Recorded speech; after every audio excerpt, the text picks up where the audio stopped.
1챕터에 대한 부분, 수질 관리, 항상성, 나노 수주에서 항상성 유지를 위해 무엇이 필요한가에 대해서 설명하고 있는데요.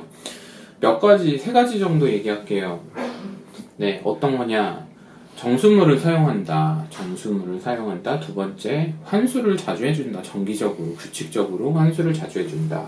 세 번째, avoiding overstocking이라고 하는데, 이거에 overfeeding이라고 하는데, 그러니까 좀 먹이를 많이 주지 말라, 뭐 이 얘기나 많이 키우지 말라, 뭐 이런 얘기예요. 첫 번째 먼저 설명할게요.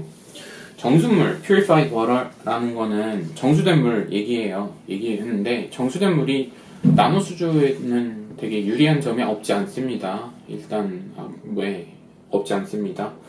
이거 정수물을 간단하게 설명드리면 역삼투압 정수기 쓰고 그 다음에 이제 이온을 없애준다, 뭐 이렇게 초순수한 물로 만들어준다라고 생각하시면 되는데, 이거는 나중에 좀 자세히 좀 들여다볼 필요가 있으나 간단하게만 설명할게요. RODI라는 거에 대해서만 설명을 할게요.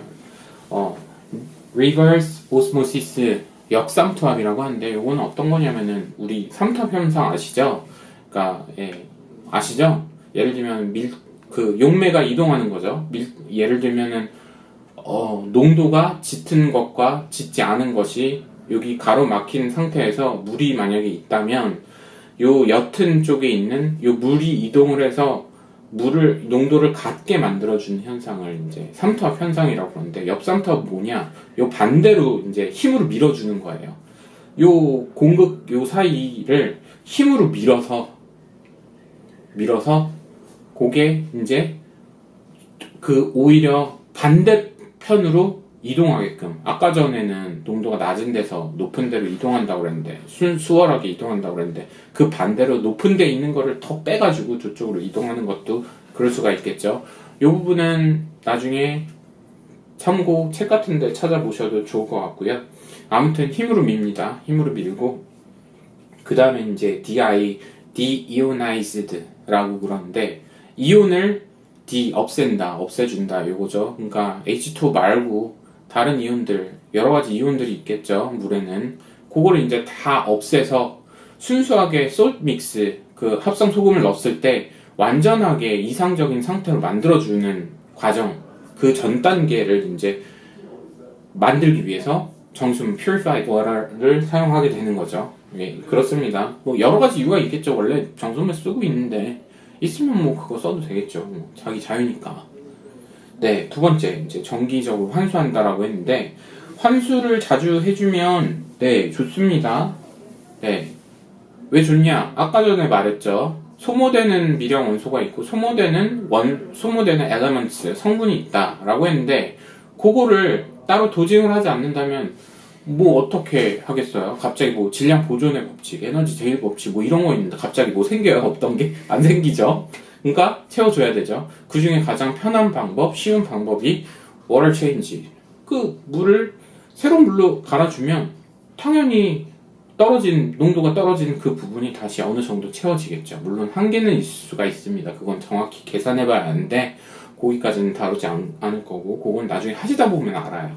부족한 부분을 도징으로 채워주시는 거, 그거는 하다 보면 취미생활 하시면서 점점 아시게 될 거예요.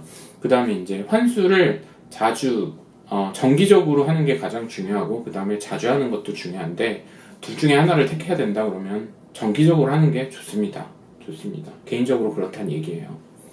네, 너무 제 말을 과신하지 마시고, 지금 본인들이 알아서 그건 판단하는 거예요. 세 번째는 avoid overfeeding이라고 했는데, 뭐 아까 전에 이제 나이트로젠 사이클을 얘기하면서 암모니아 독성이 있죠. 아질산도 독성이 있어요. 질산염도 독성이 있어요. 100 이상일 때, 200 이상일 때 질산염도, 물론 산호에는 조금만, SPS 산호 같은 경우에는 5만 넘어도 좀 달라지는 경우가 있어요. 10 정도 되면 SPS는 참 힘들다.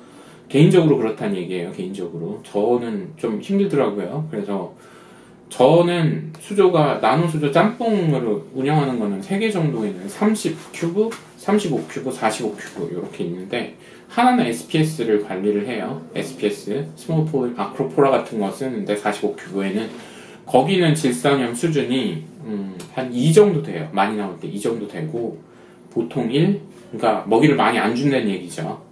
그러니까 먹이를 많이 안 주거나 그래서 그 정도 유지를 하는데 이제 다른 35큐브나 30큐브 같은 경우에는 약간 질산염 수치가 높아요. 10에서 15 정도 요 사이 나옵니다. 35큐브는. 그리고 30큐브는 전혀 신경을 안 씁니다. 전혀 신경을 안 써서 그건 안 재봐요. 제가 신경을 안 쓰니까. 거기에는 제가 근데 이게 높이 나올지 높게 나올지 낮게 나올지는 사실 재보지 않아서 얘기를 할 수가 없습니다. 30큐브에 대해서는. 아무튼 이런 것처럼 연관이 되어 있기 때문에 나이트로젠 사이클하고 연관이 되어 있기 때문에 오버피딩을 어보이딩 하는 것은 굉장히 중요합니다. 피해 주는 것은 굉장히 중요합니다. 네, 감사합니다.